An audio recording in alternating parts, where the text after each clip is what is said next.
Most Americans are unhappy with Donald Trump's policies. 60% dislike tariff tirade. Poll.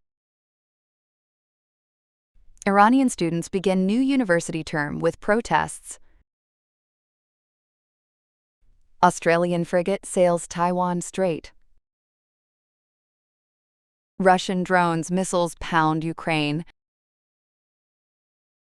A new national poll shows that most Americans are unhappy with how President Donald Trump is handling the country, particularly on key everyday issues. The ABC News Washington Post Ipsos survey found that about 2/3 of Americans disapprove of Trump's handling of inflation.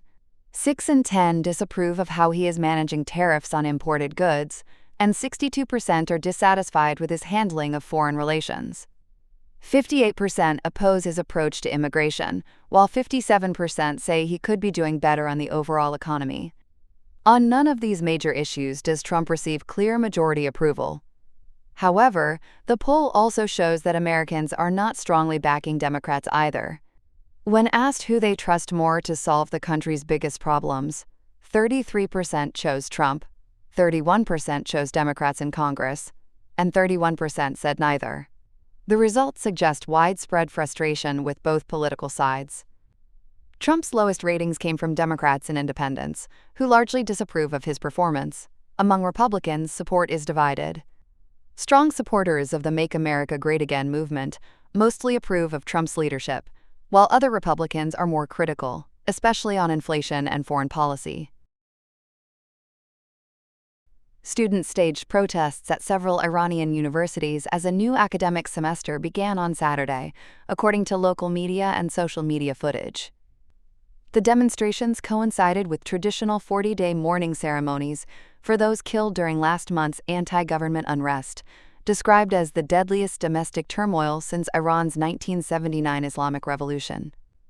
Videos circulating online showed groups of students marching at Sharif University of Technology in Tehran, chanting slogans against Supreme Leader Ayatollah Ali Khamenei.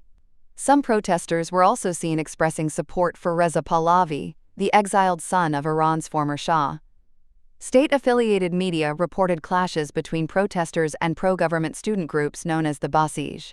Videos showed scuffles, with some Basij members reportedly injured. The Basij often assists security forces in suppressing protests. Demonstrations were also reported at Beheshti University, Amir Kabir University in Tehran, and Mashhad University in northeastern Iran. Independent verification of some videos was not immediately possible. An Australian warship has sailed through the Taiwan Strait, according to a government source. The vessel, HMAS Toowoomba, an Anzac-class frigate of the Royal Australian Navy, conducted what officials described as a routine transit on Friday and Saturday. The move was part of Australia's broader regional presence deployment in the Indo-Pacific. Australia said all interactions with foreign ships and aircraft during the passage were safe and professional. China claims Taiwan as its territory and considers the Taiwan Strait to be its own waters. The strait is a narrow and highly strategic shipping route between China and Taiwan. Chinese state-backed media reported that the People's Liberation Army tracked and monitored the Australian ship throughout its transit. The passage marks the latest movement by a U.S. ally through the sensitive waterway, an area that remains a frequent source of tension between Beijing and Western nations.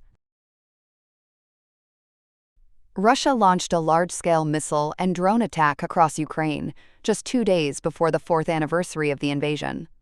Ukrainian officials say around 50 missiles and 300 drones were fired overnight, targeting energy facilities, railway infrastructure, and residential areas. In Kyiv, explosions were heard around 4 a.m. after air raid sirens sounded. The alert was later extended nationwide due to the threat of additional missile strikes. President Volodymyr Zelensky said the main focus of the attack was Ukraine's energy sector. He added that homes and railway facilities were also damaged. At least 1 man was killed and dozens were injured in and around the capital, including 4 children, according to national police.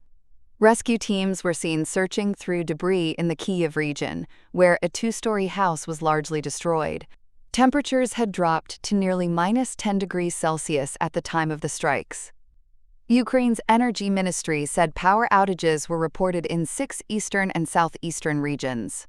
The Russian military said it carried out what it described as a mass strike on Ukrainian military facilities, claiming all targets were hit. Meanwhile, authorities in Russia's Belgorod region reported that one man was killed in a Ukrainian drone strike,